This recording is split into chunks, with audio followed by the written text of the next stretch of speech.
Times India में मेरे साथ वरिष्ठ कैमरामैन है सत्यपाल जी। और हमें आज बुलंदशहर के नुमाइश मैदान में, जहाँ पर बहुजन समाज पार्टी के जो चुनाव यहाँ पर चल रहा है, उसके प्रत्याशी के समर्थन में यहाँ पर महारैली हुई है। और उसमें हमारे जो ब्राह्मण समाज है, उन्होंने यहाँ पर बहुजन समाज पार्टी की सदस्यता ग्रहण की है। आइए उन लोगों से मिलते हैं और उनके विचार जानते हैं। उन्होंने क्यों भाजपा छोड़कर वो बीएसपी में यहाँ पर आए हैं, उनके विचार जानते हैं। जी नमस्कार, जय हिंद। मैं पंडित यतेंद्र शर्मा, अखिल भारतीय युवा ब्राह्मण परिषद पश्चिम प्रांत अध्यक्ष हूँ। और आप सभी जैसा देख रहे हैं कि प्रदेश के अंदर हर समाज दुखी है, क्योंकि आज हमारे समाज को पैसे की ज़रूरत है, हमारे समाज को खाने की ज़रूरत है, और हमारे समाज के बच्चों को एजुकेशन की ज़रूरत है, और हमारे बुजुर्गों को इलाज की ज़रूरत है। लेकिन हर चीज़ से समाज अलग है, वांछित है। क्यों? क्योंकि हमारी सरकार हमारे लिए कुछ कर नहीं पा रही है। हमें लगता है कि हमारे खास तौर पे ब्राह्मण समाज पर जो अत्याचार सरकार कर रही है, उसका कोई जवाबदेह नहीं है। हमारा ब्राह्मण समाज हमेशा जहाँ तक सीमित रहा है और जिस सरकार के साथ, जिस पार्टी के साथ खड़ा रहा है, वहीं पे सरकार बनी है। और आज हमारे ब्राह्मण समाज को, आप हमारे ब्राह्मण समाज को दबा रहे हैं, उन लोगों को मार रहे हैं, गोलियों से मार रहे हैं, किसी को जेल में डाल रहे हैं, और किसानों को भी दबा रहे हैं। किसानों का कोई कर्जा माफ़ नहीं कर रहे हैं। जिनका कर्जा माफ़ हुआ भी है, उनका भी वापस आ रहा है, नोटिस आ रहा है, वो परेशान है। किसान हमारा अन्नदाता है, अन्नदाता होने के बावजूद आज वो दुखी है।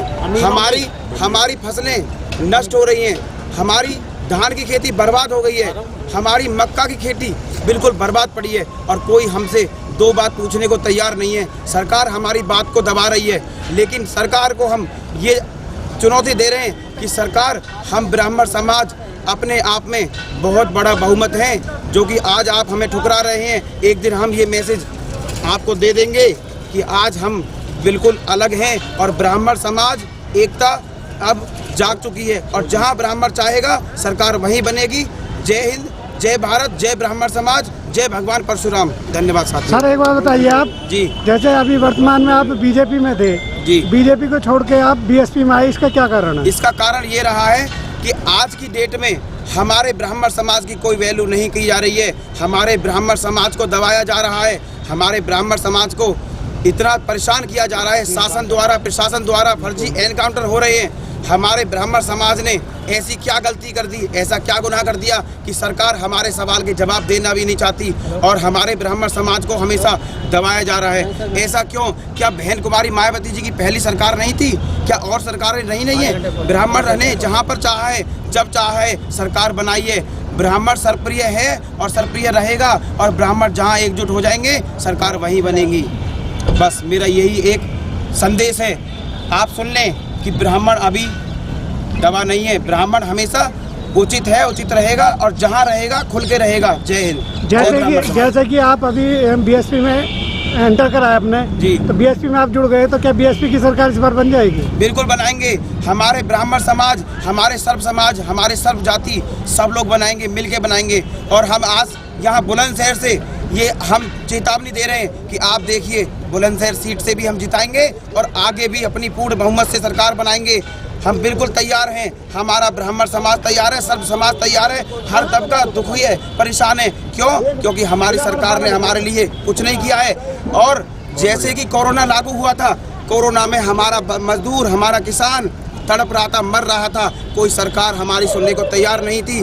क्यों? क्या हमारी सरकार हमें 2 महीने राशन नहीं दे सकती थी? क्या हमारी सरकार हमारा 2 महीने का पालन नहीं कर सकती थी? क्या हमारे बच्चे भूखे नहीं मर रहे थे? क्या हमारा ब्राह्मण समाज दब नहीं रहा था? किसी ने आके हमारे से नहीं पूछा कि आपको भोजन चाहिए कि नहीं चाहिए, आपको पढ़ाई चाहिए कि नहीं चाहिए? बीमार पड़े हैं लोग, और कोरोना का बहाना लगा करके सारी फैक्ट्रियां बंद कर दी, सारा किसान दब गया, सारे बच्चों का भविष्य खराब हो रहा है। मेरे खुद के बच्चे का भविष्य खराब हो रहा है, क्योंकि कल यही बच्चा आप लोगों की ताकत बनेगा, और आज इस बच्चे का भविष्य खराब हो रहा है। इसलिए मुझे दुखी होकर के अपनी भाजपा छोड़ करके बीएसपी में आना पड़ रहा है, सिर्फ अपने बच्चों के लिए, अपने समाज के लिए। बहुत बढ़िया जी, बहुत बढ़िया। बाबा 2007 में ब्राह्मण समाज ने क्या, सर्व समाज ने मिलकर बसपा की सरकार बनाई थी, और सर्व समाज को बसपा ने और बहन जी ने सम्मान देने का काम किया था।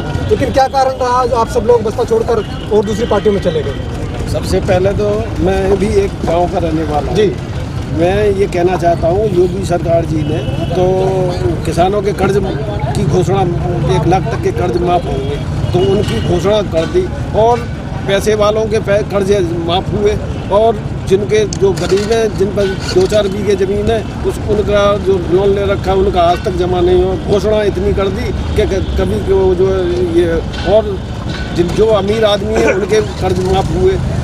जो खेती बाड़ी है उसे भी क्या मतलब ये गरीबों के नहीं बंदर और वो जो गायों जिनको जरूरत है उनके पास कोई सरकार का, कोई शासन का, कोई प्रशासन का उनको लाभ नहीं मिल रहा है और आज हर समाज दुखी है। खास तौर पे हमारे देश का किसान दुखी है, मजदूर दुखी है। आज की डेट में वो मजदूर कहाँ जाएगा, किससे मांगेगा? अरे क्या सरकार हमारे मजदूरों को और हमारे किसानों को क्या इतना भी नहीं कर सकती कि 2 महीने भी रोटी खिला सके? क्या हमारी सरकार इतना भी नहीं कर सकती कि 2 महीने हमारे मजदूरों को, हमारे बच्चों को पाल सके? हमने हमेशा अपने किसानों को बलिदान देते हुए देखा है। आज की डेट में वो किसान दब रहा है, धान की खेती बर्बाद हो रही है और कोई सुनने को तैयार नहीं है। कोई रेट नहीं मिल रहा, कोई मंडी में उसका कोई लेने वाला नहीं है। कहीं सड़ रहा है, कहीं खराब हो रहा है और उसकी कोई वैल्यू नहीं है। तो क्या आप उम्मीद करते हैं बहन जी से? पूरी बहन जी से हमें उम्मीद है क्योंकि बहन जी का शासन जो रहा है वो हमेशा से बहुत अच्छा रहा है और हम अभी भी उम्मीद कर रहे हैं कि बहन जी हमारा बिल्कुल खुल के सपोर्ट करेंगी और हमें सुरक्षा मिलेगी, हमारे बच्चों को पढ़ाई मिलेगी, हमारे अन्नदाता किसान को भी उसका जो मूल्य धन मिलता है वो मिलेगा और पूरा हमारा सर्व समाज एकत्रित होकर सुरक्षा में रहेगा। बस जिंदाबाद जिंदाबाद। किसान के क्रेडिट आप देख रहे थे बुलंदशहर में यहाँ पर नुमाइश मैदान में यहाँ पर जो बसपा की जो महारैली हुई है इसमें ब्राह्मण समाज के लोगों ने और अन्य समाज के लोगों ने बसपा ज्वाइन की है और सर्व समाज के लोगों का फिर से विश्वास बसपा में आया है और सबको ये उम्मीद है कि बसपा की आने वाली सरकार में यहाँ लोगों को न्याय मिलेगा, उनकी सुरक्षा होगी और उनकी बहन बेटियों की रक्षा होगी। मेरे साथ वरिष्ठ कर्मचारी सत्ता जी है, मैं अशोक सम्राट आप लोगों से विदा लेते हैं। जय भीम जय भारत। न्यूज ऑफ इंडिया देख रहे दर्शकों का हार्दिक स्वागत है। मैं न्यूज ऑफ इंडिया से सत्य प्रकाश। जिन लोगों ने अभी तक हमारे चैनल को सब्सक्राइब नहीं किया है वे हमारे चैनल को सब्सक्राइब करें, लाइक करें और शेयर करें और हाँ, बेल आइकन के बटन को दबाना बिल्कुल ना भूलें क्योंकि बेल आइकन के बटन को दबाने से आपको हमारे चैनल की नई नई अपडेट आपको तुरंत मिलती रहेगी और सारी खबरें सबसे पहले आप देख सकते हैं। इसलिए बेल आइकन के बटन को जरूर दबाएं। और हाँ, जो दर्शक हमारे चैनल को यूट्यूब पर सर्च नहीं कर पा रहे हैं उनके लिए मैं बता दूं, वे न्यूज ऑफ इंडिया लाइव एक साथ लिखें, एक साथ लिखने के बाद उसको सर्च करें और जैसे ही आप सर्च करेंगे हमारे चैनल की वेबसाइट आपके सामने खुल कर आ जाएगी। आप उसको लाइक कर सकते हैं, शेयर कर सकते हैं और सब्सक्राइब कर सकते हैं। मैं सभी दर्शकों को एक बार पुनः हार्दिक धन्यवाद करता हूँ। नमोदय, जय हिंद।